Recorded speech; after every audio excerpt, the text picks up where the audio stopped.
Hi, in this video of CSS we'll learn how we can include the CSS along with the HTML. So far we have seen a bit, but here we will cover all the way like what are the different ways of including the CSS with the HTML. So we are going to discuss about the 4 different things.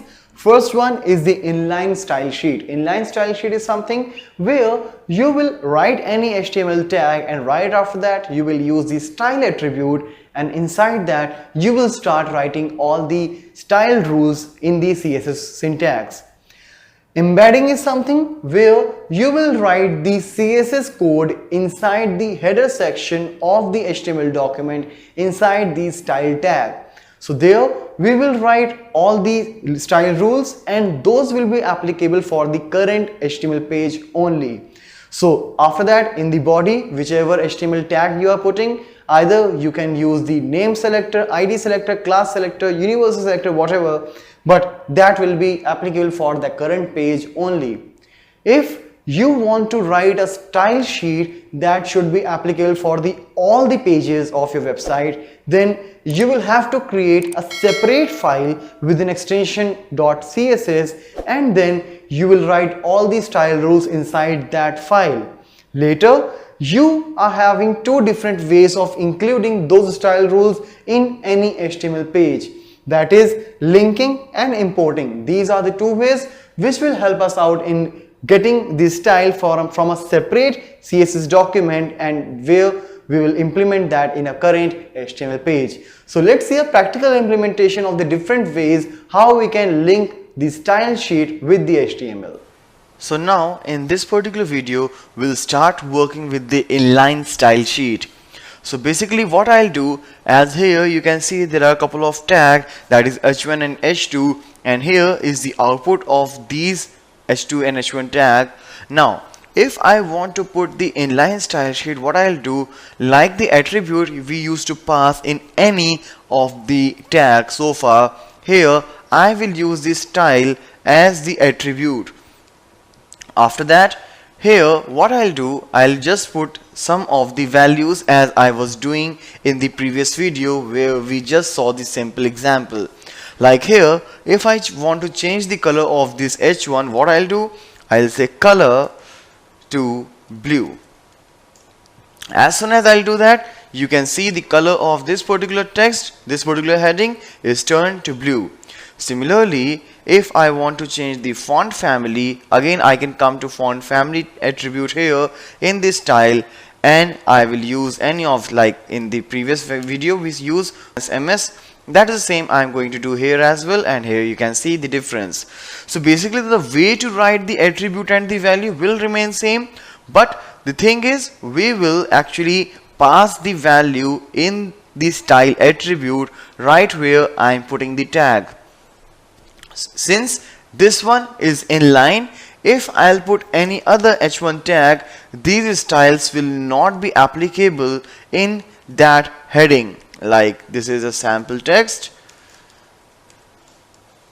So here you can see the another heading is not getting affected with the inline because this style attribute is particularly for this h1 only, so it will not be applicable for any other h1 tag. Now if you want to put some common designs for all the h1 available on this web page, as we have done in the initial video as well, so for that what I'll do, I'm just removing this style from here and I'll come back to the head section where I'll put the style tag. Just make a good practice to pass the type attribute here where I'll put a value text /CSS,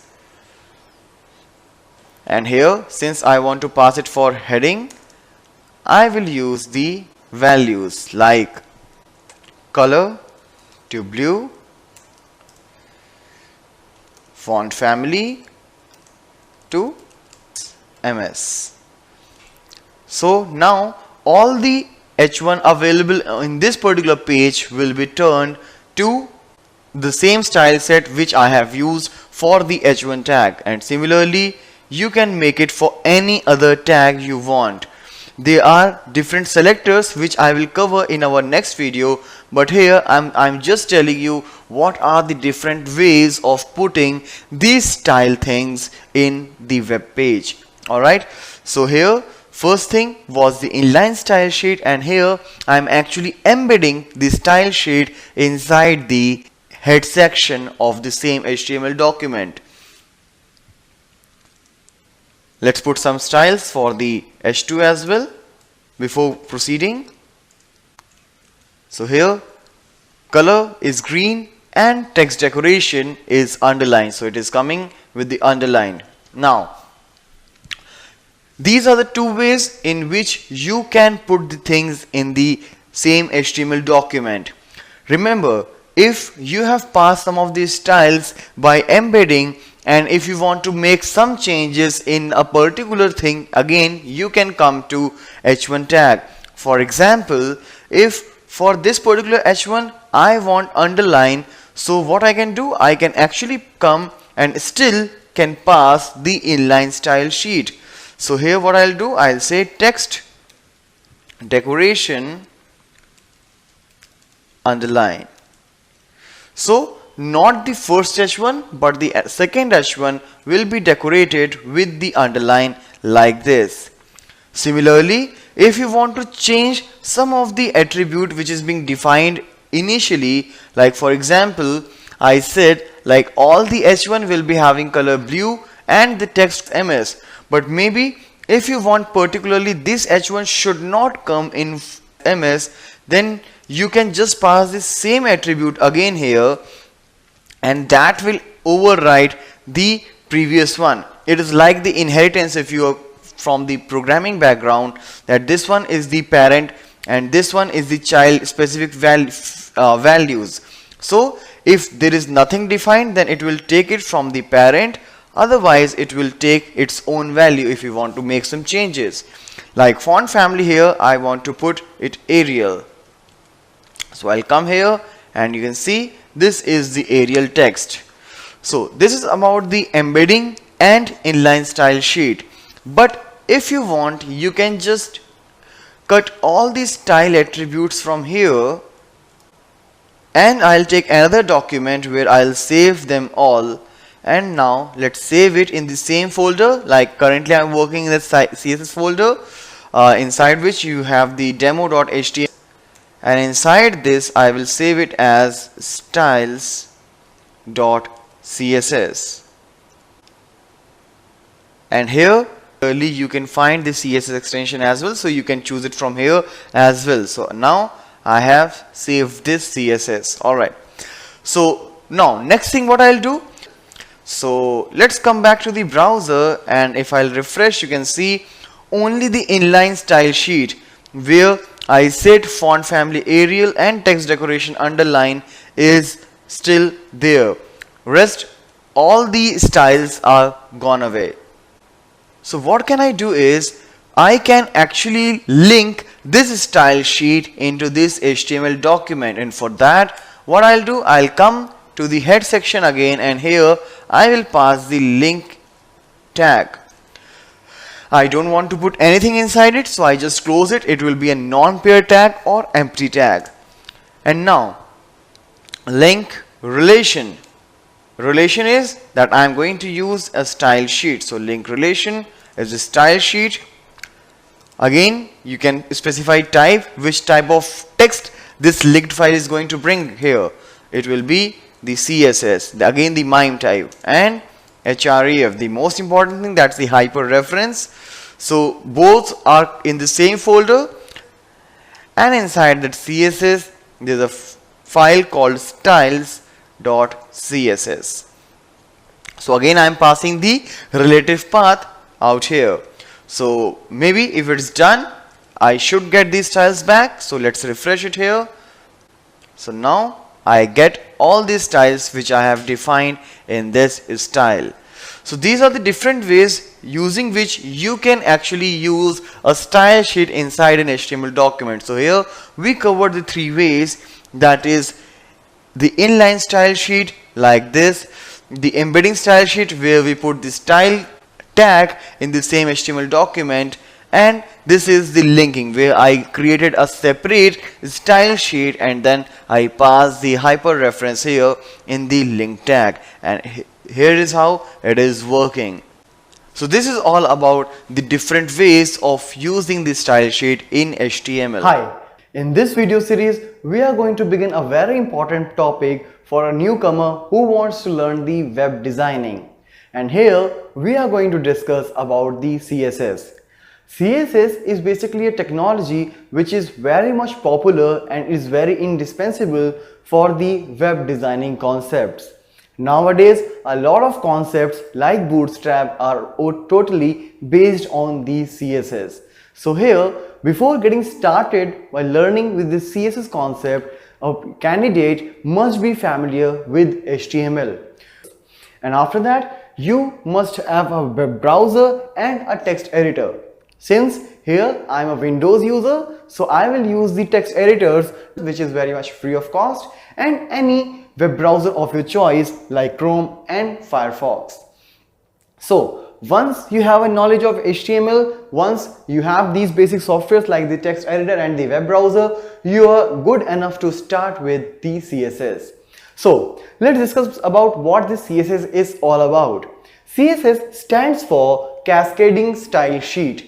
Style sheet is the thing in which we are going to work. So basically style sheet means a list of a document, means a document which is containing a list of all these styles which you want to define for a particular element on the web pages. For example, if you want to make a particular design for the heading tags, you can create a sheet of those styles. Similarly, for all the different tags, maybe the controls as well.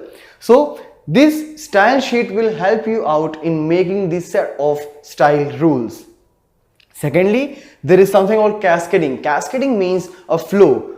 Whenever you will make changes on the top, it will be flown in the downwards direction. That means if you will make any changes in the style sheet, the changes will definitely be reflected in the web pages as well, the pages who are using those particular style sheets. By the time we will start explaining about the working or the functionality of CSS, we will get to know like how we can make the different sheets for different documents for the style sheet and the HTML. And when we will make some changes in the style sheet, the changes will be reflected to the HTML as well. Is used to control the style of a web document. As I said, it will contain a list of styles for the specific element, or as per your choice, like you just want to make some list of styles and on any particular element you can apply that. Like for example, if I have designed some font family, the text color or something for a specific text, I can apply this particular setting to a heading, also to the paragraph as well. Handles the look and feel of the web page. As I said, it will contain the exact layout of a particular page. So how you want your page to be look, you can make that all inside this CSS.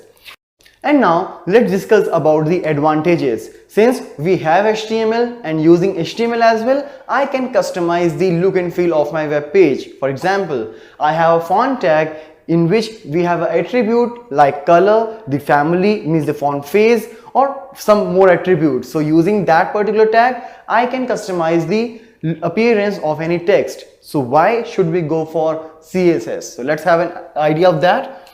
Here we are talking about the advantage. It saves time.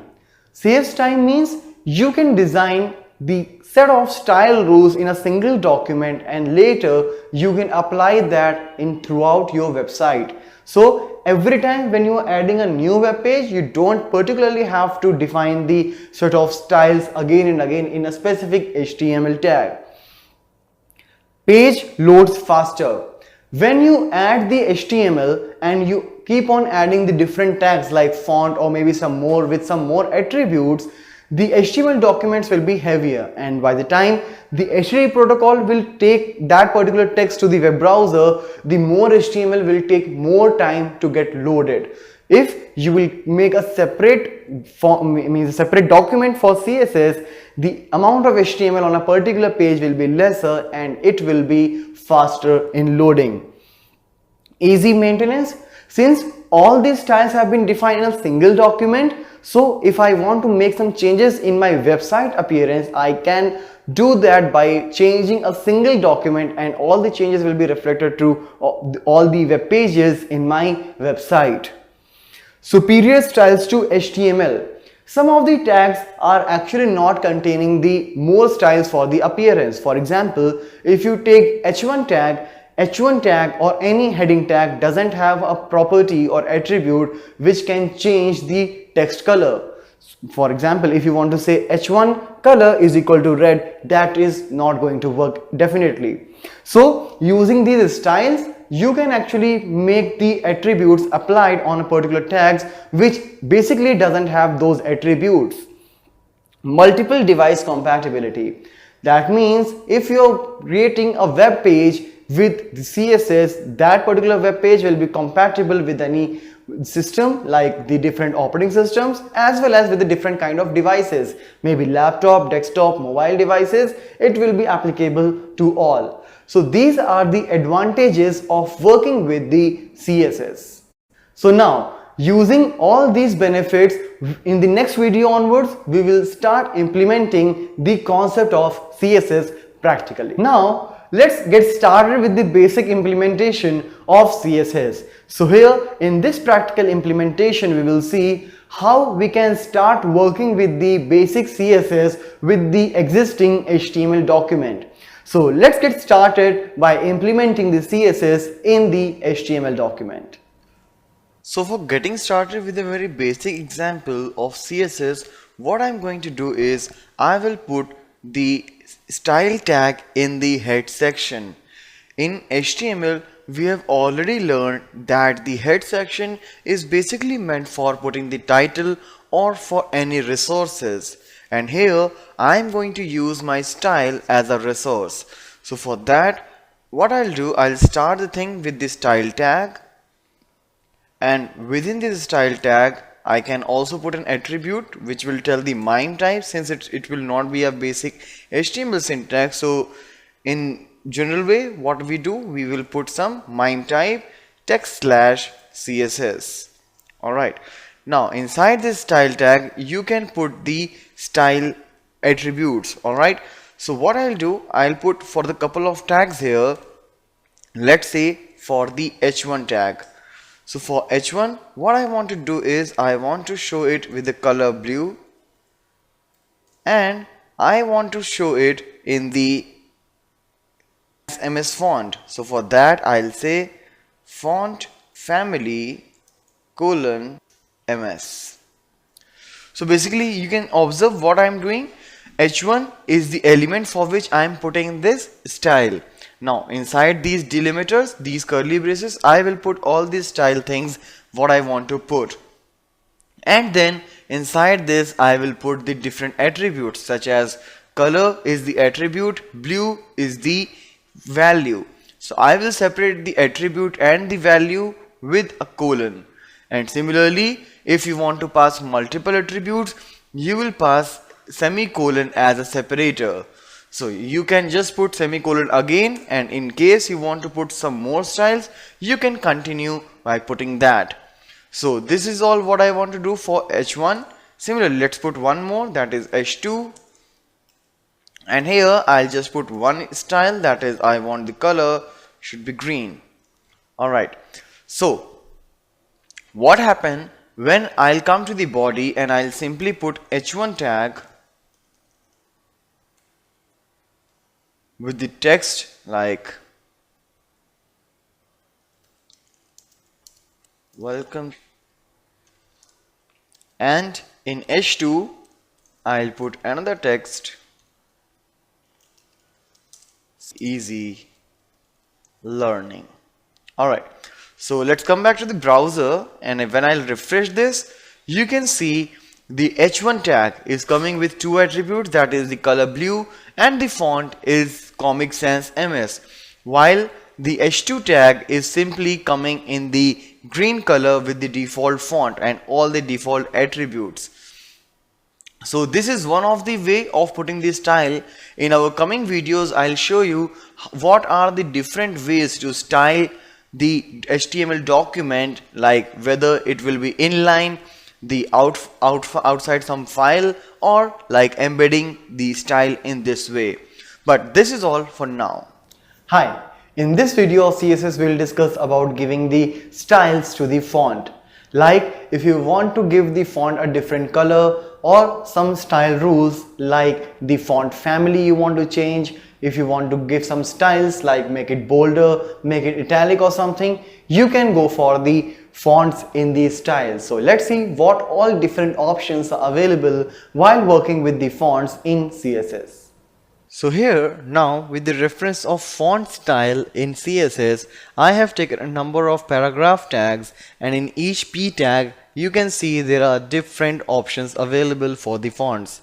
Like in the first one where I have used font family attribute of CSS, I have passed three different kind of fonts, that is SMS, Monotype Cursiva and Courier. So it will give the priority to the first font, but if the first font is not installed in your system, then the second font will be applied. And again, if second font is not available in your system, then we'll go for the third font, and if none of the form is available in your system, then the default font will be shown to the user. But in this particular case, in my case, I do have MS, at least everyone has this particular font. So the first font will be applied to this text called changed font family. And here you can see in the output, you can see this particular font is nothing but MS. Similarly, if through CSS you want to pass some styles, like you want to make any particular text as italic, you can use this CSS class font style, rather not CSS class but the attribute. So font style is the attribute here and the value is italic. Let's say if you want to make the text italic at the runtime in any particular event, you can't add the italic tag at that particular time. So that's why we should learn how to make a particular text italic using the CSS attribute. So font style italics, and here this is italics is the text. So you can see this is italics. Alright, so this is the font style italic which I have applied for this particular text. Similarly, we do have a variant here for the font where I'll use the attribute font variant, and the value is small caps. You can make it none, which is by default. So what it will do, all the capital letters which are available here, like this is small caps example. So TSCE, the respective capital words will be shown in the capital, but all the alphabets who are available here in small cases, in small letters, will be shown in the smaller caps like this. Alright, so you can see the size of these fonts is smaller than the caps size form. Alright, so this is how you can use the small caps. Similarly, if you want to make it bold, any particular text, you can use the attribute font weight at that particular time, which will make it bold, bolder, and maybe you can put some numeric values as well, depending if your particular browser supports that font options. Alright, so like here you can see font weight is bold. If you want to make some nested text even more bolder, you can put it bolder as well. Now next thing which comes here is font size. Font size is here, like you can see 30 pixels. We do have the different measurement units as we have learned. So here I am passing the unit as pixel. So the font size of this particular text will be nothing but 30 pixel, as you can see here. Alright, similarly you can increase or decrease size as per your requirement. Alright, now it's 40. So let's make it 40. Alright. Similarly, if you want to use small and large, like in HTML we do have the small tag and the big tag. But here if you want, you can use the font size attribute in that particular situation, and you can use the value small and large. So comparatively to the default text, if this text will be in the smaller font, and similarly comparatively to the current text, this particular text will be larger. As you can see here, this is smaller in size while this one is larger in size. This is your default font size. Alright, so comparatively you can check, like this one is small and this one is large. And here I have used the shorthand notation for passing the different font styles and a single line. Alright, like font, colon, italic, small caps, bold, 50 pixel, Georgia. Alright, so this is the font family which I am working with. This is the size, this is the font weight, this is font variant, this is font style. Alright, so all the different attributes which we have used so far have been applied in a single line, and this one is the shorter way to style the text. So while working with CSS, you can use these various options in order to style your text. In this video of CSS, we'll discuss about giving these styles to the text. When I talk about text, that means if you want to make some underline under a particular text, or if you want to change the direction or the spacing between the letters or the words, and so much more things. So let's see a practical implementation where we will give the possible styles to the texts. So for giving these styles to the text, here what I am doing, I have taken several paragraph tags, and in each I am just going through the different changes for the text. Like in the first paragraph, what I did, I used the color attribute of style sheet and I have passed any particular value. Like we have already seen, like we have different options of passing the color. Here I am using the keywords and simply I pass red as a color. You can use RGB or any hexadecimal way to pass the color format. So this particular paragraph will be of red color. Now here when I say direction is right to left, that means it will be aligned to the right hand side. Similarly, when I talk about the letter spacing, that means the space between each letter of this paragraph will be of 5 pixel, while in the next one when I am passing word spacing, it will be 5 pixel, means the space will be between the words, not between the letters. And when I say text indent, that means this paragraph will not start from the absolute left position, but it will take the space of 1 centimeter from the left side. So let's save this particular page and come to the browser. And here when I will refresh it, you can see all the things out here. Like this is the first paragraph with the red color. This is right to left, where we pass RTL, that is right to left. This is a paragraph with 5 pixel letter spacing, so you can see there is a big gap between the letters, while here you can see there is some abnormal space. Like here you can see there is less space between the words, but here it is more because I have passed 5 pixel space. And finally this one is the indent, where I pass 1 centimeter indent from the left side. So as I said, it is having a gap of 1 centimeter from the left corner, and then the paragraph will begin. Alright, so here let's cover some more examples for the text. Like here you can see I have used the different options regarding the text, like text decoration. Alright, so in text decoration I have several things, like I can make it underline, line through, overline and blink. That line through means the line will be passing over the text, and overline means it will be up, means on the upside of the text, while it will show you the blinking text. So everywhere I am using the text decoration attribute with the different possible values. So let's come to the browser now,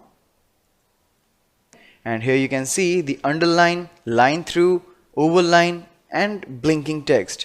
As here you can see blinking is not functioning, so it depends on the different browser whether they support the text blinking or not. So for now maybe this Chrome is not supporting the text blinking. Now let's go for the another attribute for the text, that is the text transform. And here I'm using a simple case, like when I'm writing a paragraph, I'm just using my default way of writing, but using these different values I can actually make it in the different way, like capitalize, uppercase and lowercase. So let's save it and come to the browser. So here you can see in capitalize what will happen. The first letter of each word will be in the caps, rest will be in the small. But here in the uppercase and lowercase, as the name says, the complete text will be either in the uppercase or in the lowercase. So this is how you can work with the text transform attribute for the text styling. And finally, we have the attribute called text shadow, where I have passed three values, that is 4 pixel, 4 pixel and blue. That means the shadow will be 4 pixel right, 4 pixel down and will be of blue color. So when I'll save and will come here, you can see there is a blue shadow in the background which is moved away a bit, right? So it is 4 pixel right and 4 pixel down to the actual text. Alright, I can just show you one more example, like I made it 6 pixel, 4 pixel. So when I'll refresh, you can see it is moved bit more towards the right. Alright, so its first one is for the right position, second one is for the down position, and third one is the color of the shadow, right? Now if you want to make the shadow a bit blurred, you can pass some more pixel for the shadow. So here I will say it is 8px, that is 8 pixel. So I'll refresh and here you can see it is giving me more pleasant effect, right? So it is 8 pixel of the shadow. So these are all the things which you can do while working with the text in CSS. Now in this particular video of CSS, we will talk about giving these styles to the links. When I say links, it is hyperlink. So as we know, using the anchor tag of HTML, we can create any text or image as a hyperlink, but here particularly we will talk about the text, where when I will make any text as a hyperlink, it would be of blue color with the underline. If I want to give some changes like in the color or whether I want to put the underline or not, I can do some styling with the links as well. So let's see a practical implementation where on the different events of a hyperlink, I can design a different color. I can put a different color or some different formatting as well. So let's start the practical implementation where I will treat the links in a different way. So let's start a practical now. Alright, so for decorating the hyperlink, that is the anchor tag, what I have done, I have taken the style tag over the head section of HTML, and there I put first of all the anchor tag, means the named selector for the style. Alright, so here for all the anchor tag, what I have done, text decoration is none. As we know, by default the hyperlinks are having the underline, but by default I don't want underline should be there with any hyperlink, so I made it none. After that, for the different purposes, I am using the different colors. For example, anchor link means by default the color of the hyperlink will be red, means the text will be red by default as it comes blue, right? Visited means once you visit that particular link, then it will be grayish color. However, when you will put the mouse over it, then at that particular time it will be pink. When you will click, it will be green. Alright, so let's save it and I'll put an anchor tag here in the body, that is the href, like I want to go for just a sample text. Alright, so let's save it. Let's come to the browser. And here, as you can see, when it is the text, if the hyperlink is being here, it is of red color. I put the mouse over it, it is becoming pink, right? Because I said hover, it's pink. Alright, when I will click, it is green, and here I reached. Now, since this particular link is visited now, when I'll come back, you can see it is of grayish color, gray, pink, green, that's it. So since the particular page is already visited, it will not be in red color again. Alright, so this is how you can work with the basic of hyperlink. Now one more thing is, when I am putting the mouse over it, I want the hyperlink should be there. So in hover, what I can do, I can add one more style, that is the text decoration is underline. So let's refresh, and now here you can see when I am putting the mouse over it, it is being underlined. Alright, so these are the things which you can do with the anchor tag, that is with the hyperlink, while working with the CSS. In this video of CSS, we will talk about layers. Layers, as the name says, will provide you some number of layers one over another. So basically, it will give you the options, or it will give you a look and feel of the third coordinate, that is the Z index. Like for now, we have two coordinates, that is horizontal is x-axis, vertical is y, and this one using the layers options, you will get the Z index as well. That will give you a look and feel of one div over another div and so on. So let's see a practical implementation where we are going to implement the layers in CSS. So as far as layers are concerned, here I have placed three different divs which will be behaving as a layer, and let's see what all attributes are there. So all three divs are of different color like green, red and yellow, with the same dimensions, mean the same height and width, that is 300 width and 100 height, and all are having absolute positioning, which we have already discussed, and accordingly I have placed them in a different position, like top 0 pixel, left 120. Similarly, red is having top 40, left 80, and yellow is top 80 and left 40. So accordingly they will be placed, but since they are layer, so I have to tell like which layer will be above which particular one. So that particular thing will be told by the last attribute out here, that is the Z index, and it will actually tell you the sequence. That means Z index 1 means first of all it will be yellow, then above yellow I will put red because its index is 2, and above red I will put green because its index is 3. So 3 will be at the top, red will be after green, and yellow is at the bottom. So let's save it, and here you can see the output. Alright, so green is at the top, red and then yellow. If you will make some changes in the sequence, let's say I want to put red at the top, so I will make it 3 and I will make green as 2. So when I will save, you will see that red is at the topmost position. Alright, so these are the things which you can do while working with the third layer, means the third index. So these are the things which you can do while working with the third axis, that is the Z axis, while working with layers in CSS. In this video, we will discuss about passing the styles to the list.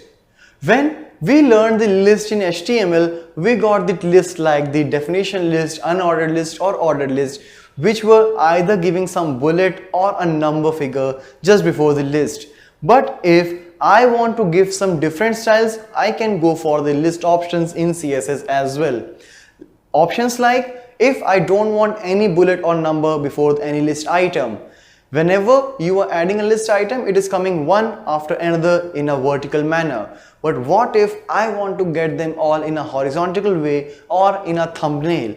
So we can use some style options here in order to make our list more attractive and look different than a normal list. So let's start the practical where we'll try to manipulate the appearance of the list now. Alright, so here in list things, what I have done in the beginning, like this is the default list pattern which we have learned in the HTML.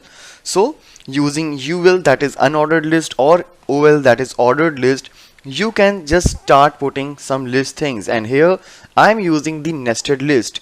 So when you will be watching this in the browser, how it will come, like firstly it will be tea, coffee, soft drinks, and inside soft drinks you will get these options. So let's save it, and here you can see like first of all they are coming with disk, and inside that it is circle. Alright, and we know like using the attributes called type, you can pass the values like disk, circle or square.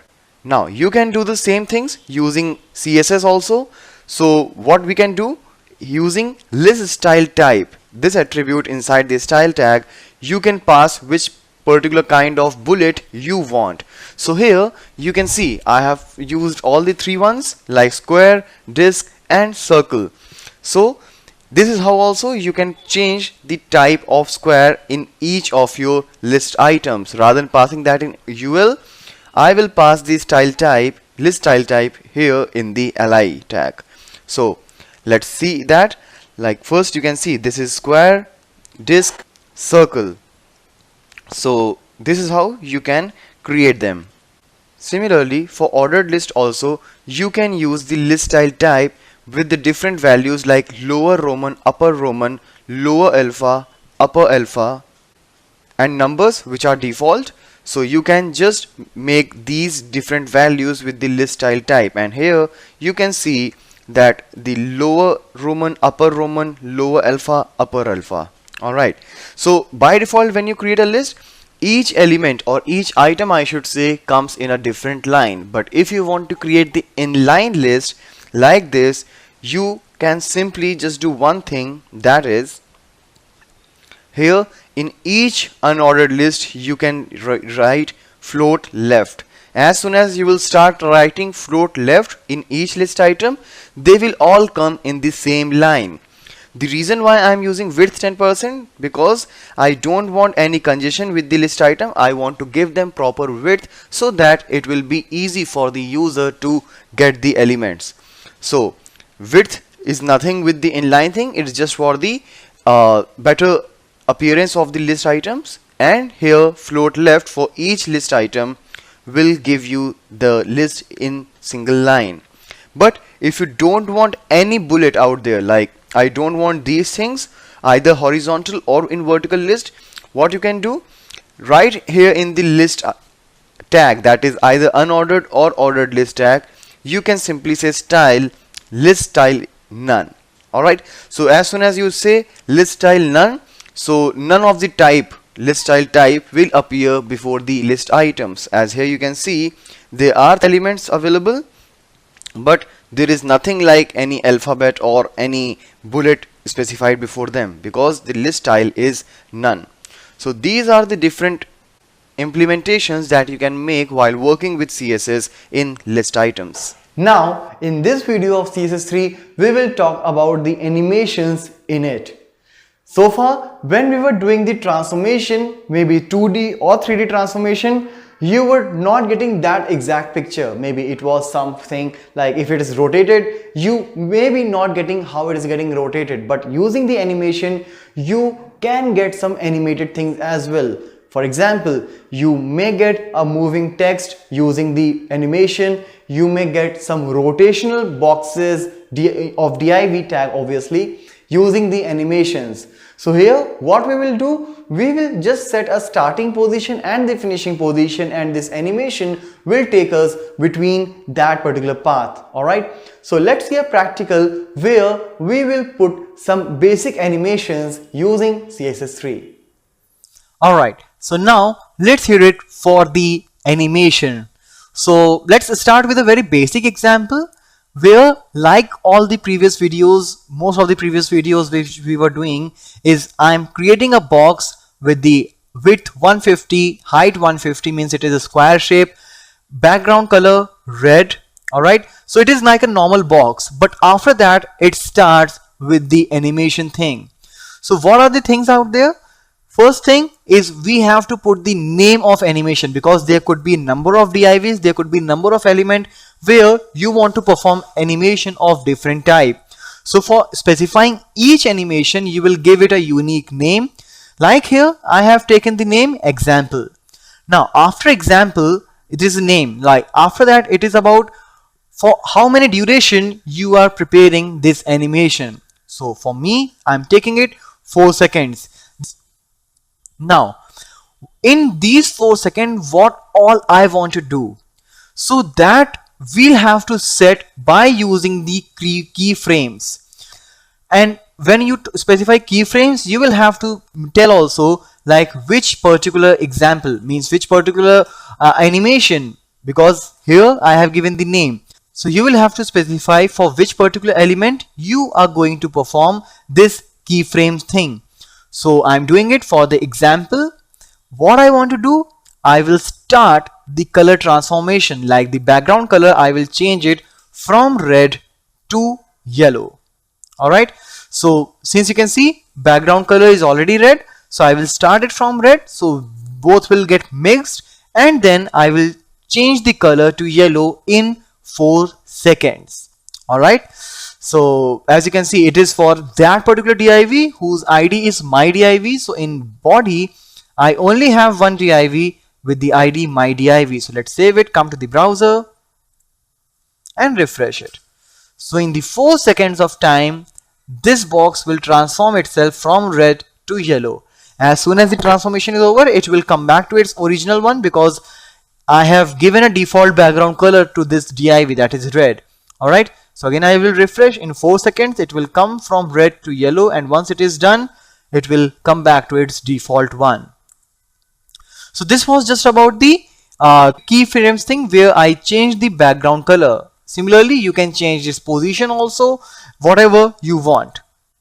So now in this second example, I'm going to add some more things.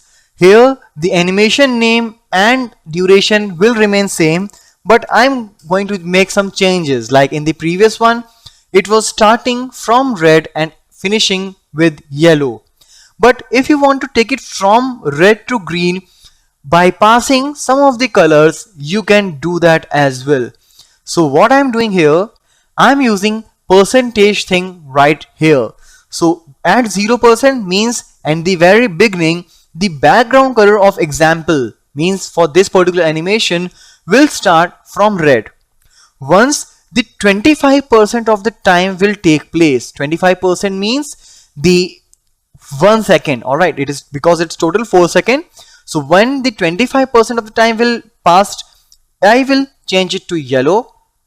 Again, when 50% will be over, it will be blue, and then at the 100th percent means when it is completed, it will turn into green. So I'm just making it from red to green by passing the colors like yellow and blue. So still I have that div, my div out here in the body. So let's save it, come to the browser, let's refresh it. So you can see, all right. So let's refresh it, starting from red, yellow, blue and green. All right. So comparatively, you can see yellow is staying for lesser period of time because only from 0 to 25 it is being there, but from 50 to 100 it's blue. So the transformation between the blue and green is comparatively slower. All right. So this is how it is happening, and once it is done, it is again coming back to red, which is the default color. So now, so far we were just making the changes in color. Let's see what all we can do. So let's make some changes in this particular code so that we will be able to make the changes in the position as well. So as here, all the things are same, like the height, the width, the background color, the example, the name of the animation and the duration. Just one thing is more added, that is position. Because obviously I'm going to change the position, so I will have to tell like according to what I'm going to make the changes. So it is relative positioning. So whatever changes you will do, it will be relatively to the previous change. So at the 0th percent means from the very beginning, it will be left 0, top 0, means it will be at the topmost position. Now after that, when it is 25% done, it is yellow in color, and it will move 200 pixel from left. All right, means it will move towards right to 200 pixel. When it is 50% done, it is still 200 pixel left, but it will come 200 pixel from the top. That means it will move down to 200 pixel. When 70% will be done, it is 0%, means it is going towards left in the same height. And when 100% will be done, it will be to its original position. That is, it started from 0 to 0, it will be at 0 0. All right. So let's save it, come to the browser, make the changes. You see it is moving. All right. It is not getting repeatedly, but yes, it is moving. Like this is 0, 0, now 0, 200, 200, 200, 200, 0 and 0 0. All right. So that is about the left and the top values which I was reading out. Now if you want to make some delay in the animation, you can add animation delay. All right. So when I add animation delay 2 seconds, that means after 2 seconds the animation will start taking place. All right. So let's save it. Let's see how the changes are done. So after 2 seconds, you see it has started moving. Alright, let me refresh it. 1, 2, and now it started. Alright, so this is about the delay. Now you see, like once it is done, it is stopped. If you want to make it repetitive, you can add one more option out here. Let's see what is that, and that is animation iteration count. Here I said it 3. Alright, so animation iteration count is 3, so it will go on for 3 times. Alright, so let's see, after 2 seconds it will start. So this is the one cycle, this is the second cycle. Delay will be only for the first time, and this one is the third cycle. Alright, now it is done. So if you want, you can also write infinite or any particular number. So let's refresh after 2 seconds. Alright, so it is 1, 2,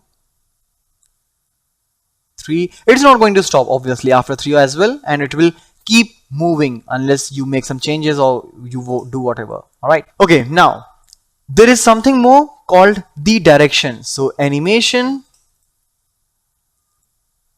direction. You can make it reverse also. Alright. Alright. So let's save the changes, come to the browser, and now after 2 seconds it will start in the reversed direction. Alright. You can also make it alternate. So once it will be in the correct direction, next time it will be reversed. So I'm changing it both the places. It is alternate. So first time it will go to the actual position, actual direction, and next time it will just reverse. Alright. So it will be alternate. Once it is single, means clockwise, second time it is anti-clockwise. Alright. So these are the things, like obviously when it comes to animation you can do a lot of things out there, but yeah, this is some of the basics using which you can start planning what all you want while working with the animations. Now in this video of CSS3 we are going to cover a very important and interesting concept of it, that is the 2D transformation. Basically when I say 2D transformation, that means that is only the x-axis and the y-axis which will participate in all the transformation. So here we will use the methods like skew, rotate, translate, and some more functions are there which will help us out in making the transformation along with the x and the y axis. So let's start a practical implementation and see what is all here for CSS3 regarding the 2D transformation. Alright, so now in 2D graphics, what we are going to do, we will take a couple of divs. One will remain intact and same, while in second div we'll do the required changes. So let's see what is all there in the div. The height, width is set, background color is set, and border is set. So obviously it will look like a box, as you can see. Now after this, what I'm going to do is, for that particular div who's being decorated with the id my div, I'm going to use the rotate method. So, and what we are going to do, we are going to perform a common thing in all, that is I'm going to rotate them with 20 degree. So you can see there are a couple of divs. This is one div which will just contain the styles from this class, while this div will take the styles from this class as well and from my div as well. So let's save the changes and come to the browser. Let's see what is all there. So you can see, like here, this one is rotated to the 20 degree, while this one is having the default layout. Now we can also do that in the reverse direction by putting the minus symbol, that is minus 20 degree now. So you can see now it is from this particular position, right?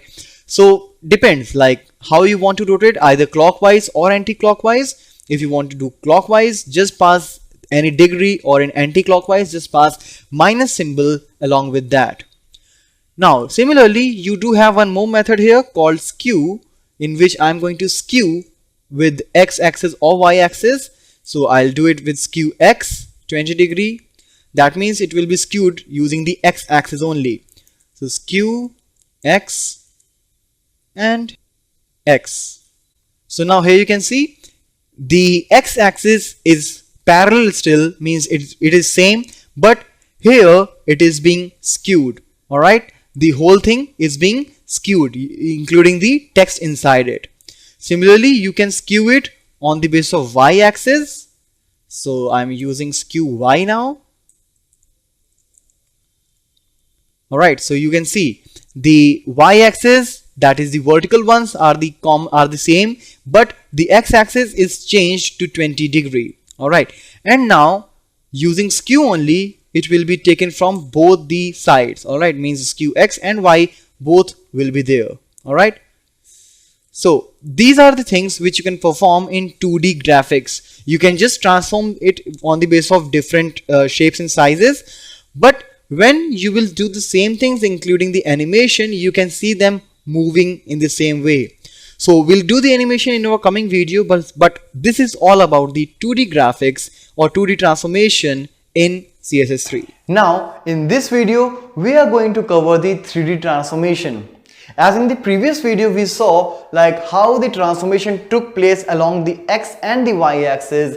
Here when I'll talk about 3D, that means the z axis will also be in the picture.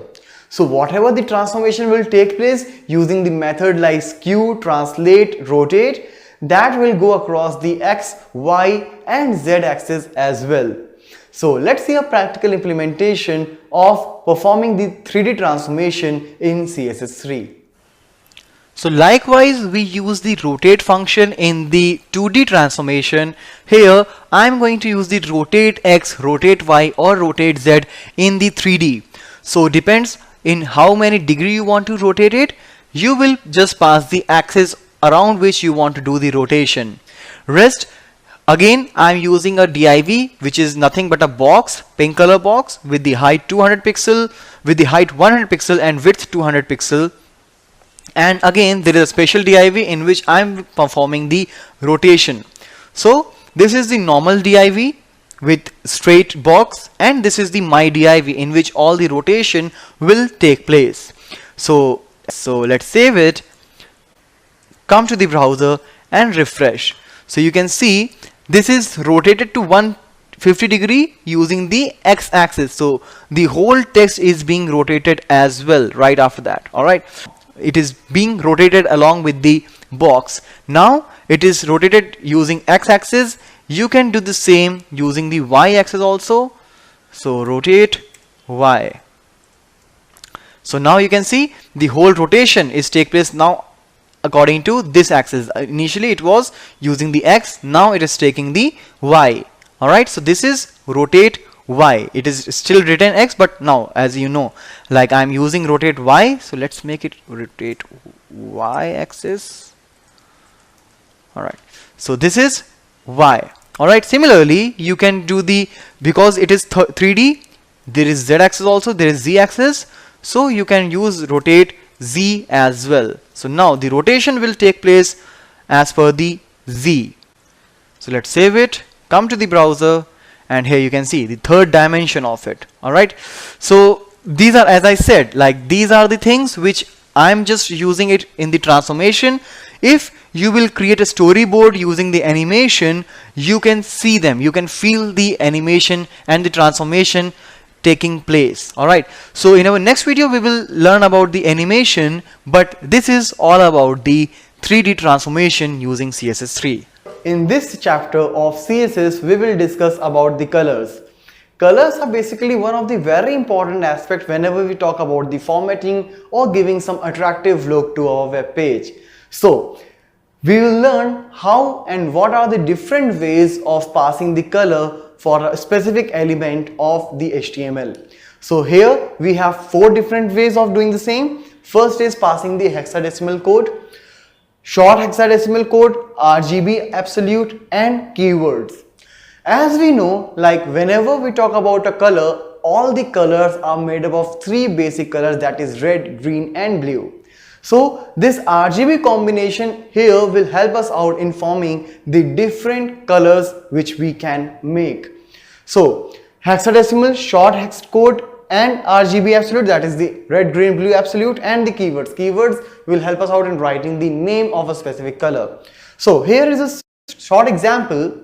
Like the first one is hex code, where we can see, like, I'll start with hash and then I will follow 6-digit value. All right, that will be from 0 to F anything. All right, like if I'll put 0 means red, green, blue, all are not participating in this thing, so it is going to be black. The first two is for the red. As you can see, when I put F in the first two, it is red, remaining are 0. Similarly, if red and blue are 0, means first two is for red, next two is for green, and last two is for blue. So here the mid two is for green, so it is going to give you green. Similarly, if you have F in the last and 0 for the remaining, it is going to be blue. Now let's come to the short hexadecimal, where in spite of passing 6-digit value, we'll pass 3 values only, but again followed by hash itself. So 000 means none is participating, that's black. Again, first for red, second for green, and third one is for blue. Then it is RGB absolute, where I will use this RGB function and will pass 3 different parameters. The first number is for red, second is for blue, second is for green, and third is for blue. So again, this is the RGB. The value can vary from 0 to 255. So if I'll pass 255 in the first, that means it's going to be red, second it's for green, third value is for blue. You can pass different values in all the 3 parameters to get the different colors available. Keywords. Keywords means you can write the name of the color. That's the simplest way, but it will restrict some of the color variants. Like for example, if you write red, it will give you absolute red, not any other variant which is somehow equal to red. Alright, so this is the keywords. If you want to make some more color combinations, you can use these things. So whenever you want to give the color to the text or to particular background, you can write one of these way of passing the color. So in our next video onwards, we will start working with the colors in a different manner. So far, when we were discussing about CSS, we covered the colors in that. So there we checked what are the different ways of passing a color with the name or using the hexadecimal code. Now here in CSS3 again we are discussing about the colors, but here we will check something different. Like here we will see how to manage the opacity of any particular color, like you want to make it 100% opaque or maybe somewhat transparent. So let's see what all new features are there regarding the colors in CSS3. So as far as the colors are concerned with CSS3, here we have the same concept as we were having in the normal CSS. That is, we can use the RGB in order to create the various colors. Like here you can see the first parameter is again for red, then G, that is green, and then third one is for the blue. But you can also notice there is a fourth parameter out here which is newly added with RGBA, which is in CSS3. So as far as this alpha is concerned, it will tell you about the how transparent or how opaque you want there to be for a color. Alright, so let's save it for now and let's refresh here. So you can see that this is red, green and blue, but not to the extreme. There is some sort of lightness in the color. That's because of the transparency. If I will increase the value out here, minimum it will be 0, maximum it will be 1, and in between you can give you the decimal value. So as you can see, as I increase the value, it is darker in shade. Similarly, if I will give you 1 here, so it will be at its max, that is the proper red, green and blue. So let's save, and you can see this is the actual color, and as less value I'll give, like 0.1, 0.1 and 0.1. So this will be the lightest shade available in the RGB, like this. Alright, so this is about the transparency. Similarly, you can also use the opacity keyword out here in order to set the opacity. Like here you can see I'm doing the similar thing, but here I'm using another style. I'm using similar RGB method, not RGBA, and apart from that I'm using another keyword, that is opacity, and I'm passing the value 0.6. Alright, so when I'll refresh, you can see it is 0.6, and again, like in alpha we were passing 0.3, 0.3, I can do that as well in the opacity. So these are the things, this is how it will be displayed. Another way of passing the values here for the color, we have the HSL, that is hue, saturation and lightness. So basically in the first parameter, that is hue, you can pass the values like 0, 120, 240, 360. You can pass any values in between also, but these are the things which will give you the absolute colors, like 0 and 360 will give you red, 120 will give you green, 240 will give you blue. So as here you can see in this current example, I'm using 120, so that means I'm going to set the green. After that, you can make the changes in the saturation and lightness, like how light you want that particular color. Alright, so let's save it and see the output in the browser. So here you can see green, normal green and dark green, just because of the change in the lightness in the third parameter. So these are the new things, these are the new ways using the colors in the CSS3. Now let's talk about cursors in CSS. Basically, cursor is nothing but a mouse pointer which you move while scrolling to a particular web page. By default, you get a mouse pointer which is of arrow shape and you move it along. But as per the different situation, you may come across a need like you want to change the mouse pointer as well. Maybe sometime when it's loading, you want the circular rotational mouse pointer. Sometime you are maybe looking for a finger pointer. So we are going to discuss about the different mouse pointers which are available here, and we can use that in the CSS. So let's start the practical now. So now let's take a very simple example of the cursors, where in a single document itself I have put all the possible values of my mouse cursor. So first one is the auto, means the default one, like your mouse pointer. Now after that you have the plus symbol mouse pointer, that is the crosshair, the default one, pointer. If you want to move the window, that is the different icon, different cursor at that particular time. E-resize, and E-resize means east side, northeast, northwest, depends on the side. If you are resizing a window from any of the side, so that means this is going to be the resize cursor. After that, the text, the cursor which you are seeing right now is the text. Weight, which will keep on rotating, depends on the different browser. And help, where it will carry a question mark with itself. So let's come to the browser and refresh. And here, as soon as I will put the mouse, this is the help, weight, text, resize. You can see it is getting changed every time. Alright, so these are the different ways of passing the cursor. Move, pointer, that is the pointed finger which we use generally for hyperlink, the default one, the crosshair and the auto. Alright, so these are the different options which you can see while working with cursor, and using any particular option you can put it anytime on your DOM as per the requirement. Now in this video of CSS we'll discuss about the padding. When I say padding, you must have heard about the padding in cell padding while learning the table tag in HTML, where padding means distance between the text and the border. So here also we are talking about the same padding, where I can manipulate the space between the text to its border. That border distance may be from the top, from the left, from the bottom, as well as from the right. Depends all on our need. So let's see what all we can do while working with the padding options in CSS. So here in the example of padding, if I'll just mention padding, that means that I'm taking the distance from the text and the border that will be taken from the left and top. But here I can take the distance from any of the side of the padding, in the padding, right?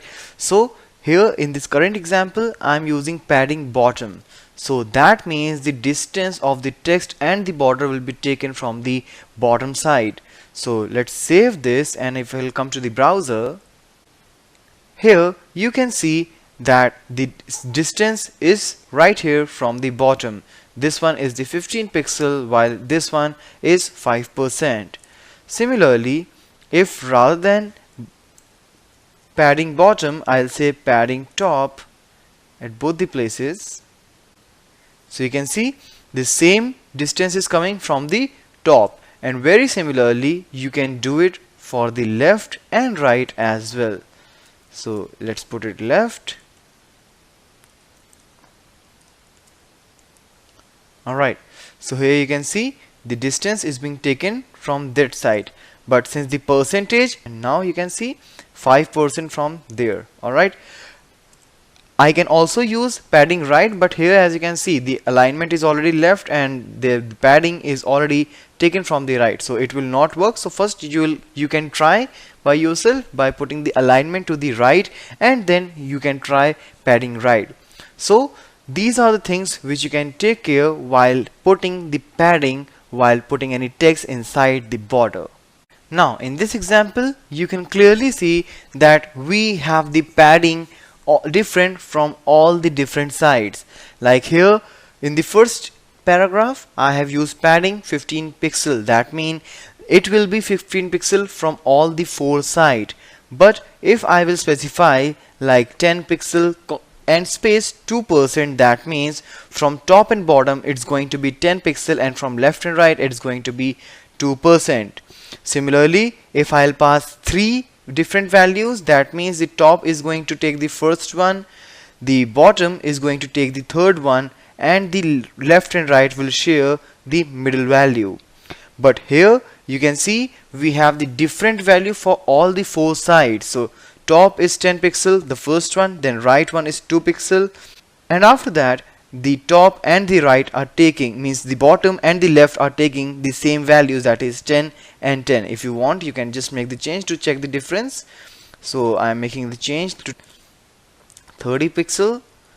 So here the difference is getting increased. Alright, that means the third value is for the bottom and then this one is for the left one. So these are the different ways of passing the different values of padding for all the different sides inside the border. In this video we will talk about giving the position to the particular element using the CSS. Now when we talk about positioning in CSS, we have provided with 3 different options of positioning, and those are absolute positioning, relative positioning and fixed positioning. So as per your requirement, you can choose, like it's all about designing your web page where you want to put a particular element. According to that, you will plan like which particular position you should go for. So let's talk about absolute positioning. Absolute positioning is basically something, as the name says, it's absolute, means here you will have to pass 2 values, that is the x-axis and y-axis value. That is, x-axis means the horizontal one, which will be taken from the left hand side, and absolute positioning from the top, that is vertical, that is the y-axis. So on the basis of the coordinates which you will pass, the particular element will be posted to that location. So as it is mentioned, the element is positioned at the specific coordinates related to your screen top left corner, right? So the top left corner from my side will be taken from the coordinates. 2 values, top and left, can be used along with the position property to move an HTML element. Like for example, if you will pass 0, 0 in the absolute position, it will go at the right top and the left hand side, and if you want to make some changes, you can just keep changing the value, that is the left and the top, to make it on a particular position. Now next thing is the relative positioning. Relative positioning is something where you will pass again the coordinates, but this time it will be relative to its original position. Like for example, inside a particular div you are putting some text, and inside that only, that's the relative position, you want to make some changes. So you can pass the relative positioning Means you will have to set the mode of the positioning, that is the relative, and then you will pass the numbers like where exactly you want to put. And the last one is the fixed positioning, where you will pass any particular coordinate, and even after that, even if you're scrolling up and down the page, that particular element will remain at that position itself, like that will be like something like always visible. All right, even if it's a big page you are scrolling up, but that particular element where you have used the fixed positioning is not going to change its position. So let's see a quick practical implementation of all the three available positioning options. So as far as the positioning is concerned, here in this example I have taken a div in which I have used the position attribute with the value relative. So this one is the relative positioning with the left 80 pixel and top 2 pixel. Let's make it 20. Alright, so when I'll refresh, you can see, alright, that this is the relative positioning. When I talk about relative positioning, though the size of the text is like this much only, but it will occupy the complete width. But if I will make it to absolute, let me change here as well. Alright, so absolute will, first thing is that it will take the text space itself. It will not occupy the complete width which is available for this particular div. Now let's make it relative again. Alright, and after that, to understand it better, what I'll do, I will add one more div right after it. Alright, so what you can observe here, I have placed two divs with the same relative positioning and with the same left and top margin. Alright, so let's see how it is being reflected here. So you can observe like both are coming separately. Alright, let me just change the color as well. So you can see the second one is the relative, means the second div which I just added. Alright, so because I have passed the same left and top values in both the divs, still they are not crossing each other. Why?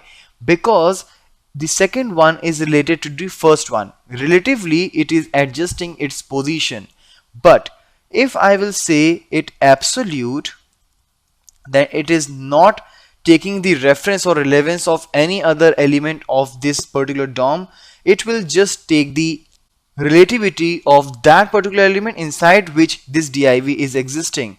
So let me make it absolute, and when I'll refresh, you can see it is overlapping this one. Alright, because doesn't matter whether it is overlapping anything or not, when I say it's absolute, it will definitely go to that very point. Alright, and will be rendered over the DOM. So these are the things which you will have to be sure about, the relative and absolute positioning. The third one in the list is the fixed. So let's see that one also. So here I will make it fixed, and I will say this is fixed positioning. Alright, and to increase the page size, I will just add some BR tags. Alright, let's come and refresh. Let me change the position first of all. Absolute, I'll make it 0 0. Alright, so this is at the very top, and fixed one is left 80, it's fine.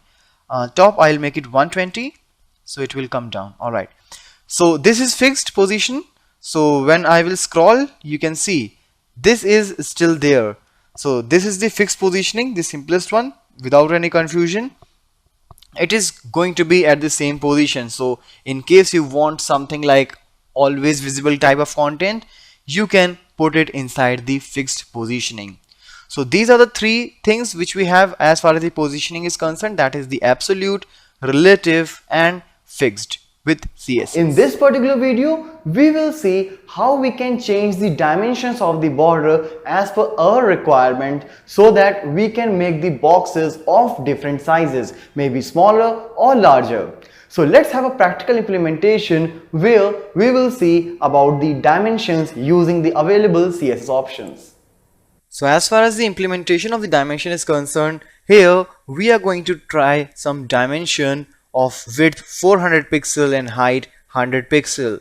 So here I am just trying to show you how can you pass the height and width for any particular dimension. So let's save it, and here you can see like, okay, this is the dimension of height 100 pixel and width 400 pixel. As you can see, it is not just started from the corner because the padding, margin, everything is out there. Alright, so because of margin, it's started 10 pixel away. Now let's see how we can make some changes inside it. So basically we can also pass something like the minimum height, minimum width, or maximum height, maximum width. So in that particular context, here in this particular example, I'm passing maximum height. Means doesn't matter the content which you are putting inside, but the maximum height which this particular box will take will be of about 10 pixel. So obviously we have a lot of things here. We have some number of lines. After that, after some line breaks, we have an image. So probably all those things will not be a part of the maximum height 10 pixel, but still the line, the height of that particular box will remain as it is. So let's refresh and see. So here you can clearly see like this is the 10 pixel height, but still all the content is not inside that. So if you want to restrict in any particular circumstances, you can use the minimum height or maximum height. Similarly, I can do that for minimum height as well. So minimum it will be 10 pixel, but maximum it can take up to the content. Alright, so now you can see the content is here, so the box size got changed. And mind it, the image is outside the paragraph obviously, so it will not, the box will not cover the image part. Similarly, let's say minimum height is 100 pixel, and let's remove some of the things inside. Like I will remove a couple of lines, I'll refresh, but even you see the content is less, but as I said, the minimum height is 100 pixel. It will take 100 pixel whether it is required or not. And very similarly, we have the concept for minimum width and maximum width as well. So let's say I'll say maximum width is 400 pixel. I'll just remove this minimum from here. I'll just take the default 100 pixel height. Alright, now if I will put some shorter width, alright, so now maximum width is 40 pixel. The content is not able to adjust inside, but still you can see somehow it managed because maximum width which you can pass here is 40 pixels. Similarly, if you can want, you can pass the minimum width as well. So minimum it's 40, but if content demands more, it can goes up to more. Alright, so these are the various changes which you can make while creating a box with some dimensions for a specific content of your DOM. Now in this video of CSS3, we will see how to make the rounded corners from any border. So far we were going through the strictly rectangular shape borders, but now we can make the edges, means the corners of those particular rectangles, as rounded. If you want, you can go for the same radius for all the 4 corners, and if you want, you can make the different radius for all. So let's see what all options are available here to make any particular box with the rounded corners. So let's start the practical implementation now. So with the reference of the rounded corners in CSS3, here in this implementation, I have added 3 elements inside the style element, and these are basically the ID selectors. So what I have done inside, like in the first R corners one, I have passed the border radius. This border radius is something which is new in CSS3 and which wasn't there in CSS, but still you can see the syntax is exactly the same. So that is the only new thing. Apart from that, the background which was already there, padding, width, height, everything was there also in the CSS, but here the border radius is the new attribute which I have passed. So basically what I'm doing here inside, I'll just pass the background color, which is somewhat greenish color would be, and nothing else.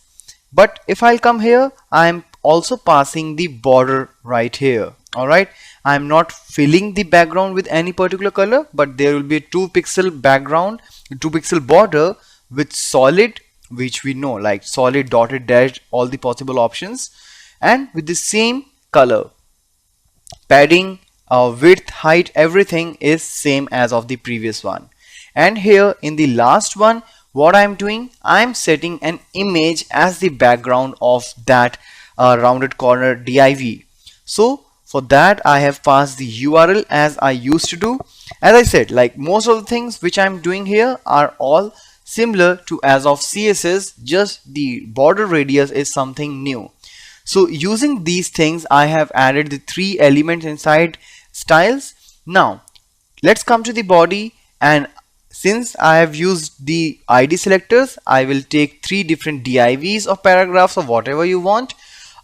You can just take that and can pass these as an ID. So let's save it and come to the browser.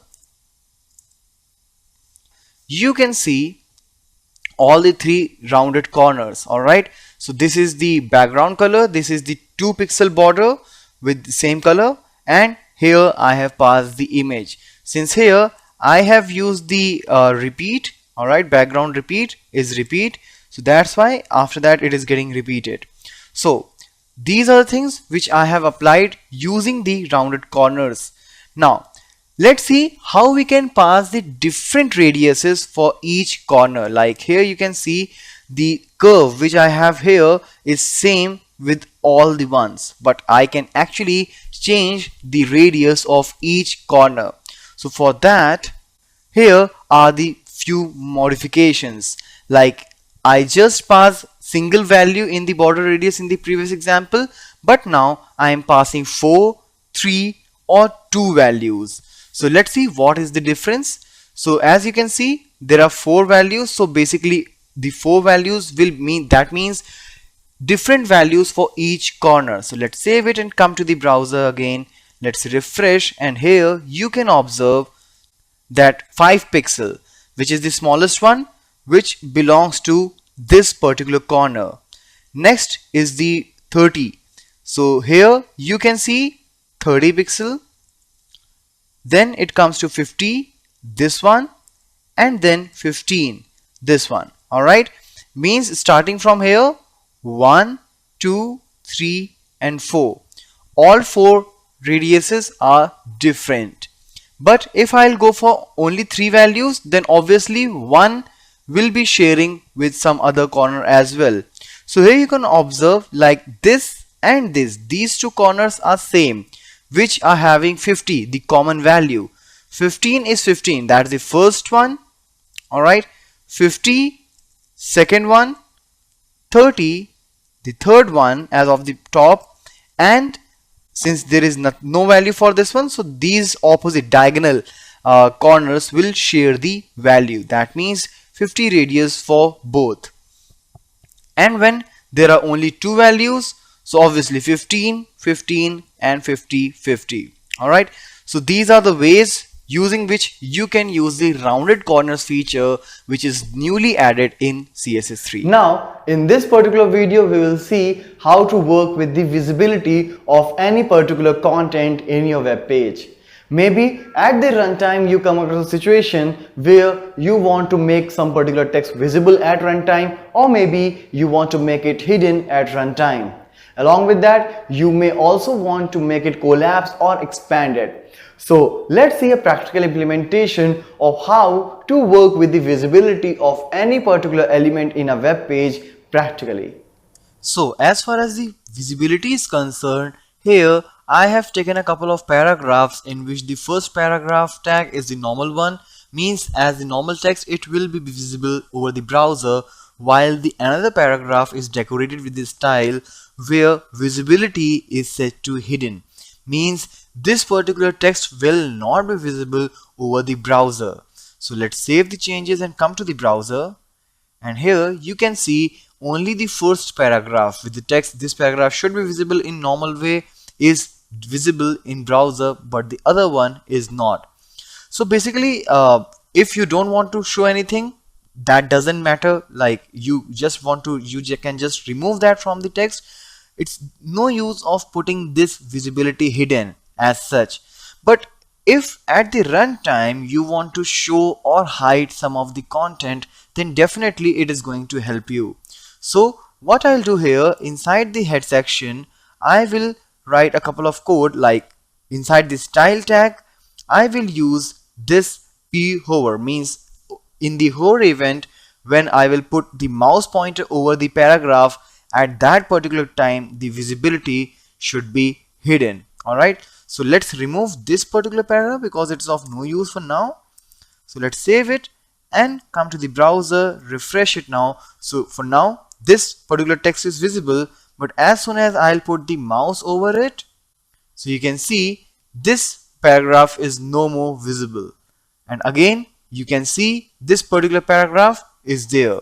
So this is how you can work with the visibility while working with the CSS. As of now, we have seen how we can start making the borders, and using dimensions, how can we change the size of the boxes.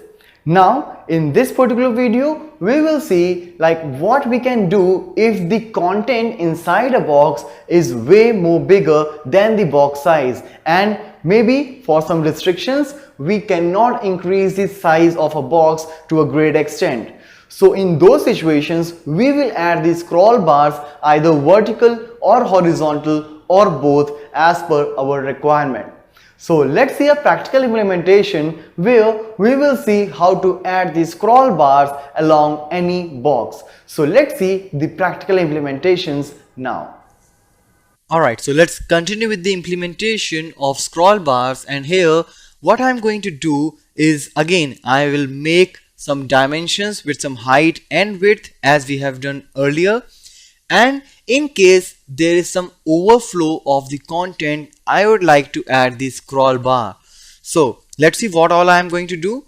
I've just created a class called scroll with the display as of block, borders 1 pixel, solid red, padding is there, margin, top margin is there, width and height is there, and in case the content is getting overflown, what I'm going to do, I'm going to put some scroll element, that is the scroll bar, and I'm using this scroll class right here in this div. You can put anywhere. Alright, here I'm putting it inside a div so that it will be giving you a box kind of look with this particular paragraph, and in case the size and the dimension of the div is not enough for this content, we will see the scroll bars as well. So let's see how it is appearing in the browser.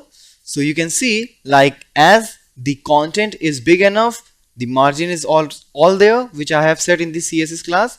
You can see the scroll bars are now appeared on the left, on the right, and on the bottom of this div. So anytime when you want, you can simply use this overflow attribute inside the particular element where you want to get these scroll bars and pass the value scroll, so that you will get the horizontal and vertical scroll bars at a time. In this video of CSS, we will talk about the selectors. Selectors are basically something which will help us out in selecting the particular element or the particular portion of your web page. So here we have 4 kinds of basic selectors. These are name selector, class selector, ID selector, and universal selector. The name selector is something where you will pass the name of the particular tag for which you want to apply the styles. For example, if I want to make some styles for the heading h1 or h2, I will use h2 as the name of the tag, and inside these I will put all these styles which I want to put for that particular tag. Now second is the class selector, where I will put dot as a class selector, and that particular class of CSS will contain some list of styles. When on a document I want to apply that particular set of styles to a particular element, I will use the class attribute by passing the class name. So whatever styles I have passed in that particular class selector, that will all be applied on that particular segment. The next is ID selector, So ID selector is something where you will put these styles which is particularly for a single element, as it is ID selector and we cannot have the multiple ID with the same value in the same web page. So if for a particular div or something you want to put a style, you can use the ID selector, and universal selector is something where you will put the style for the complete DOM. So let's get started with the practical implementation and can see how these different selectors can be implemented. So for starting the implementation of selectors, I will use the embedded style sheet just to make sure that you will see the styles and the tags on the same page, so it will be easier for you to understand. So now what I'll do, I'll start working with the name selector, as we have seen so far in the video that here I can pass any particular name of the element like h1, h2, p, paragraph, bold, b. Alright, so such things can be decorated by using the name selector, and we will use the name selector in the situation when you want that complete document should get the same styles for all the similar tags. For example, here in h1, if I'll say color to blue, then all the h1 of this particular tag will be converted to the blue font. Alright, similarly, if I'll say h2 to color green and text decoration to underline, so it will be reflected to all the h2 tags. Alright, like if I will copy and paste it again, so you will see all the h2 tags, whether I have written anything here or not, all will be decorated with the same styles. Similarly, you can pass the same styles to the multiple elements at the same time. For example, I have a couple of tags like for bold tag and for the italics tag. I want them to be decorated with the underline. So what I'll do, I'll just put the text decoration underline here, and you can see here b comma I, that means for the bold as well as for the italics I will decorate the text with the underline. So let's see how it will be looking like.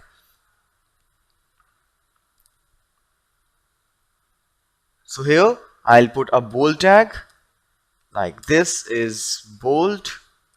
I'll close the bold tag, I'll break the line, and again I'll put another I, that is italics. This is italics. Alright, so here you can see both are coming with the underlines, whether it's bold or italics. Now you can also use the nesting here by the time you want to work with any nested things. Like for example, for paragraph, inside a paragraph I will put a bold tag, and for bold I want to do something like what I want to do, I want to say background color to lime green. Alright, so what it will mean, that if I will put any bold tag, that will not be decorated with this lime green, as here already I have a bold. Let me refresh it, but here you can see there is no background. This background color lime green is only applicable for those bold tags who will be there inside a paragraph. So let's see, let's start a paragraph. This is a sample paragraph with a highlighted bold text. Alright, so now here what I'll do, I will start the bold tag here, I will finish it here. Alright, so inside this paragraph I can see there is a bold tag. Let me close the p tag also. Alright, so let's come here and refresh, and here you can see this is a sample paragraph with the highlighted bold text, and here you can see it is bold, it is underlined as well, because here I have designed the underline design for the bold text. Alright, if you don't want to use underline here, so again you can come for inline style and you can use the text decoration to none. Alright, so here you can see for this there is no more underline. Alright, so this is about the name selector. So you can use these names the way you want. Now the another way to use the thing inside a CSS is the class selector. The reason why there is a class selector concept, because there may be a situation where you want to put the similar styles for the different tags. For example, let me first remove this one.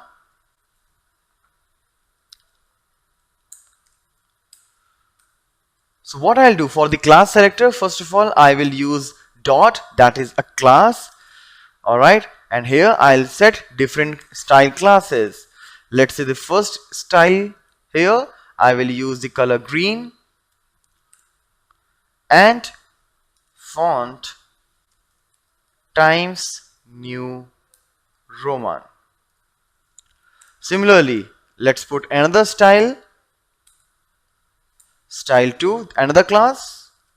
Alright, and here I will use again the same attributes with a different value, like it's red and font family to Corsiva.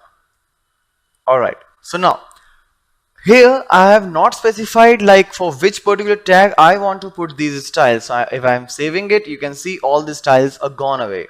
Alright, so let's remove the text as well. I'll put some relevant text here.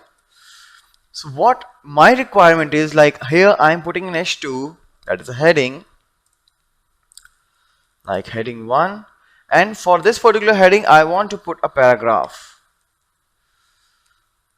So this is a paragraph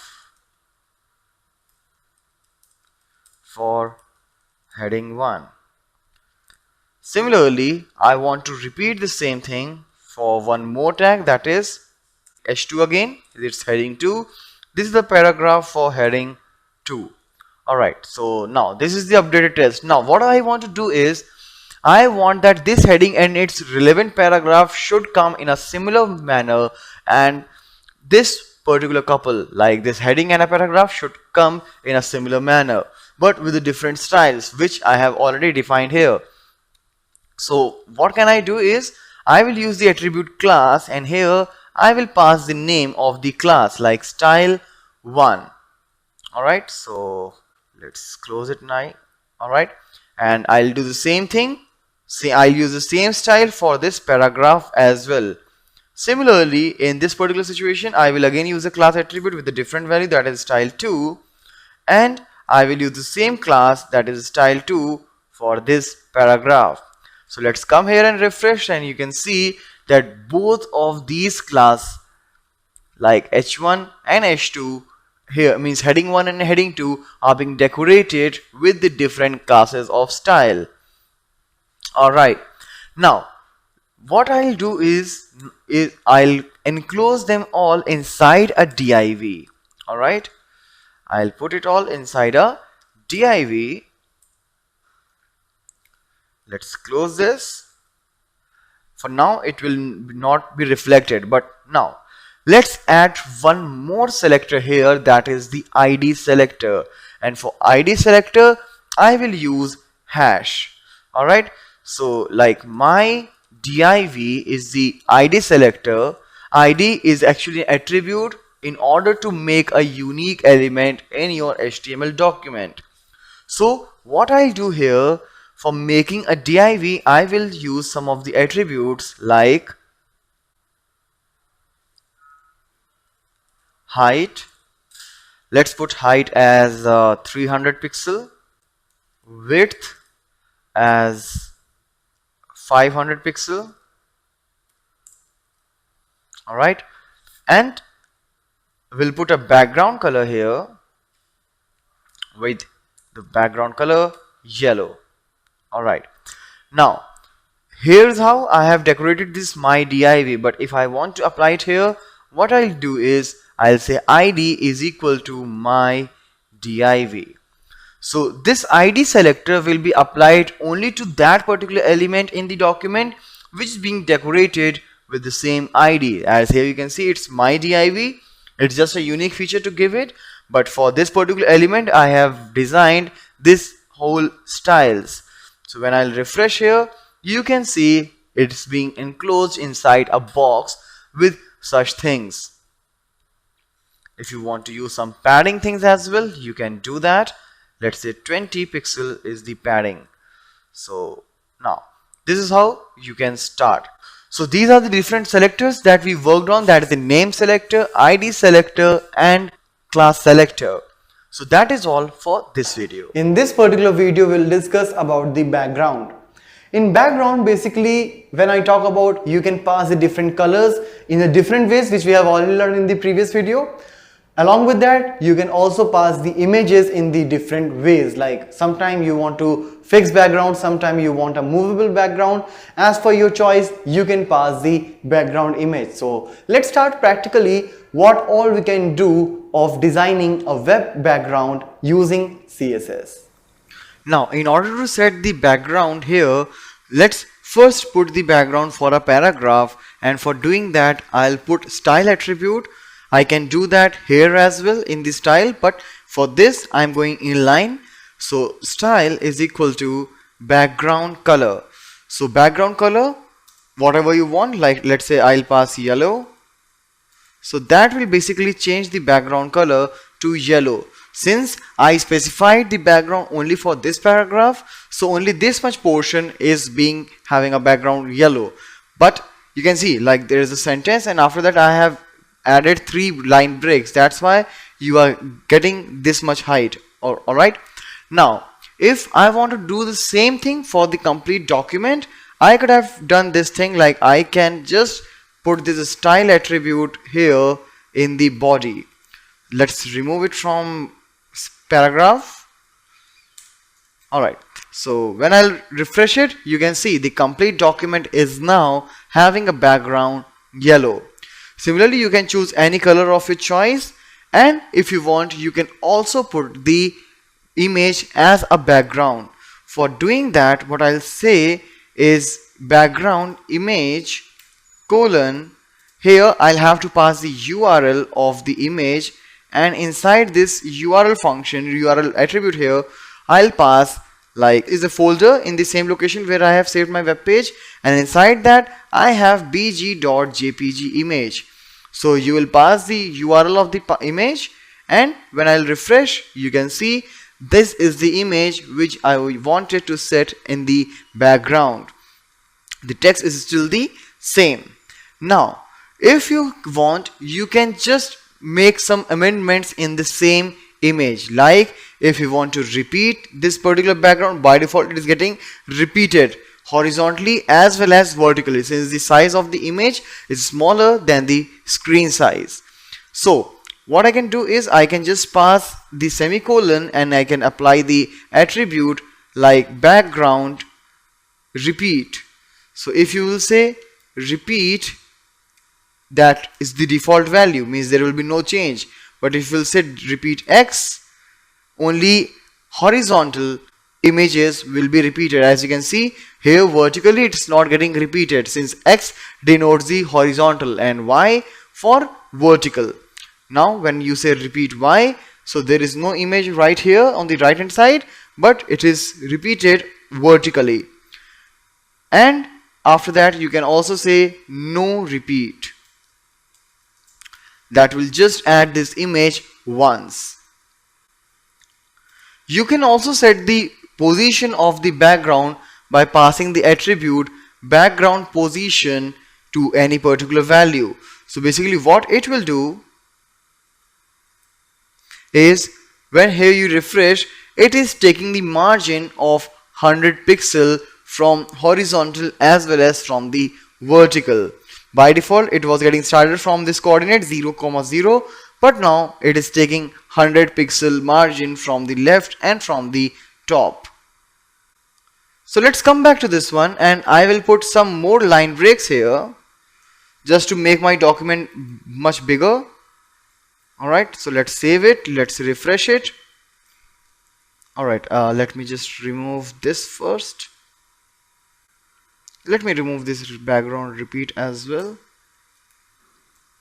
So this is my page, and here you can see the content going on. Alright, now it's just line break, I haven't put anything else.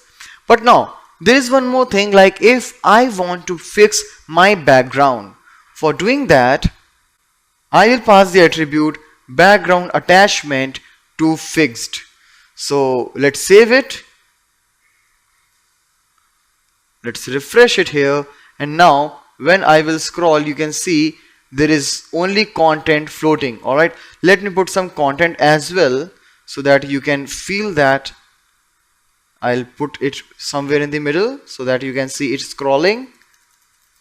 Alright, and here you can see only the content is floating here, but there is no change in the background, it is still. Alright, so this is about the fixed background.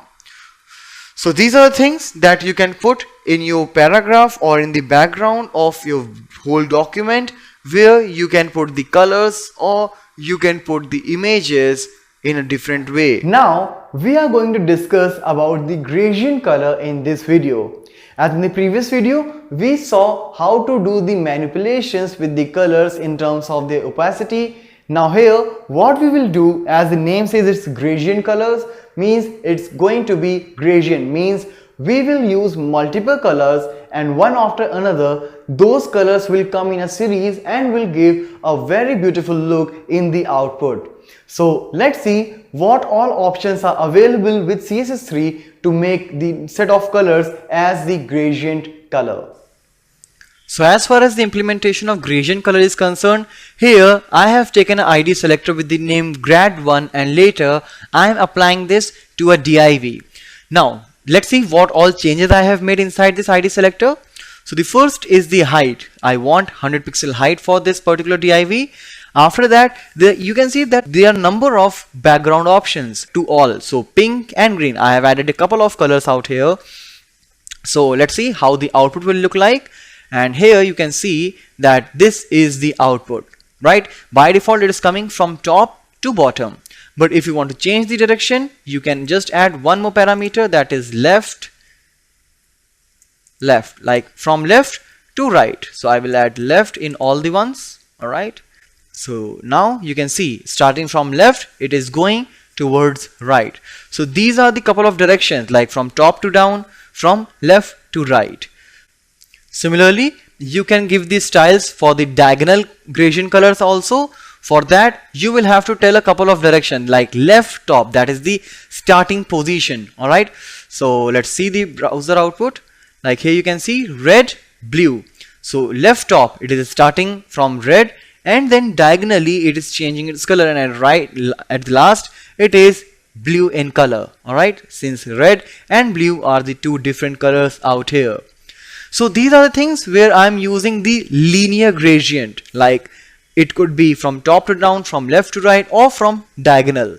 Now let's see some available options for the radial, means this, if I want some circular in the gradient, let's see how those work. So for that, rather than linear keyword, here radial keyword will be used. I'm using height and width both for now. You can just continue with the height also as we were doing earlier.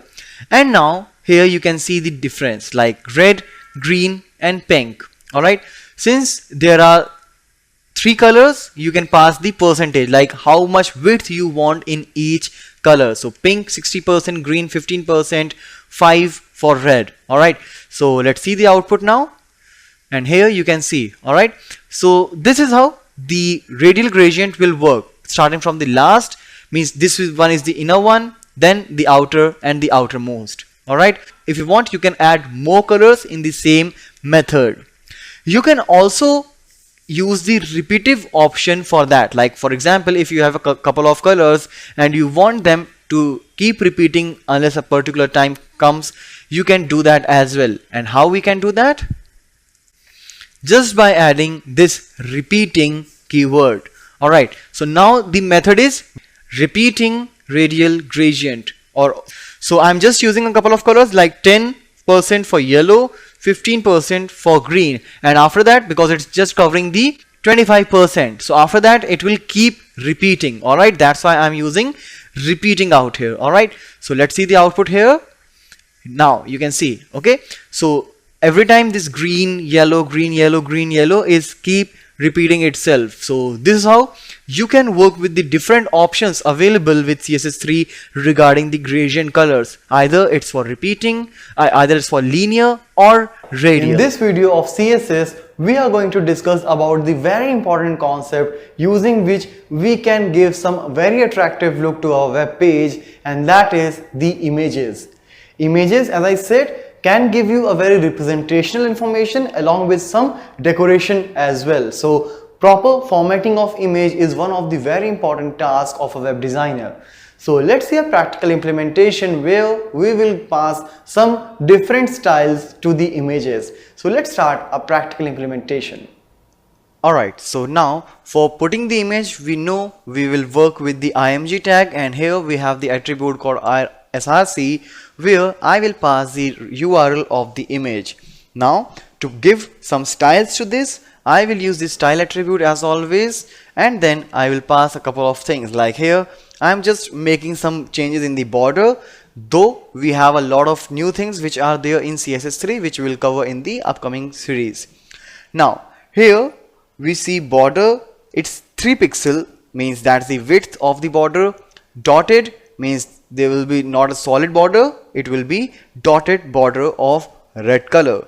So let's save it and come to browser. When I'll refresh, you can see there is logo followed by this red dotted 3 pixel width border. Now if you want to make it dashed, there are some more options. You can make it dashed like this, and if you want, you can make it solid as well. Alright, now for this I will use 1 pixel solid green. Alright, so these are the things which you can work while working with the images in CSS. As I said, we do have a lot of things while we will be working with CSS3 which we'll cover in later. So that is all about giving these styles to the images. Now in this video we'll discuss about designing the borders using CSS. When I talk about borders, it is not just related to table, but you can pass the borders with the particular tags like paragraph, div and images as well. So whenever you pass a border to a paragraph or div, you can give a look of forming a box kind of image as well. So let's see a practical where we will try to create the different kind of borders using CSS along with the paragraph and the div. So let's start the practical now. Now in this very example for the borders, what I have done, I have created 2 CSS classes for the paragraph tag with the name example1 and example2. In the first one, what I have done, I have passed the width of the border along with the type like solid, dotted, dashed. We can pass different variety of the borders. We will discuss what all possible values you can pass. Apart from that, I have passed the bottom color, top color, left and right color. As I just wanted to show you, like we can pass the different values for all the different kind of border, different sides of border, for top, bottom, left and right. So here I have shown you the values in hexadecimal format. You can also use the name of the color as you usually do. So this is what I have passed right here. But in the second example, means in the second class, I have just passed a single border color. So it depends. If you want to put the same color for all the sides, you will just say border color. Otherwise you will say border bottom color, top, left and right accordingly. So here I have passed 2 paragraphs in the body section, and in each paragraph I have assigned the particular classes of CSS like example1 and example2. So let's save this and come to browser, and here you can see the different colors out there, like top one is red, green, and here in second one you can see the green border is there only. Alright, if you want, you can also increase the width of the border so that you can see it more clearly. I'll make it 5 pixel, I'll save it, and again if I'll show you, you can observe the different colors, like it's somewhat black, red, green, and here it's blue color, while here it is just the green color. In another example, I am just trying to show you what all different varieties of border style you can pass.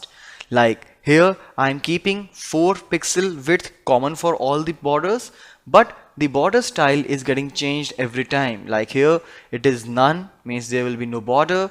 It's solid, dashed, double, groove, ridge, inset. Alright, and outset, hidden. So let's save it and see how these different borders will look like. So here this one is none border, as I said, like since I passed none, so this border will not be visible, while this one is the solid as it was there in the previous example. This one is dashed so that you can see the dashed thing here. Double border, as you can see. Grooved means somewhat grayish like disabled thing. Ridge, inset, outset, you can see the shading here. In inset it's upward and here in downward. It is hidden. Hidden means the border is hidden for now, and here it is customized, like for all the different things. It is for top it is solid, for bottom it is dashed, here it is inset, and here it is double. Alright, so let's see here. Dashed, groove, double, and solid, all the 4 different borders are applied. Apart from that, you have also one more option, that is dotted. So I'll just change it to dotted just to show you. So here you can see this is the dotted border. So these are the different border styles which you can pass using the CSS class and with the attribute border style. And now here you can see that I'm making some changes in the border width, which I have done earlier as well. But the new thing which I wanted to show you, like apart from the values here like 4 point or 4 pixel, you can also use the keywords like thin, medium, thick. Alright, so again the last one is miscellaneous, having lots of attribute altogether. Like the bottom width is 4 pixel, top width is 10 pixel, left is 2 pixel, and right one is 15 pixel, and it is of border solid. Alright, so let's refresh it, and here you can see the solid with 4 pixel, 4 point, thin, medium, thick as the keyword, and here borders with the different thickness all over around, like top, bottom, left, and right. So these are the things, these are some of the possible things which you can perform while working with CSS.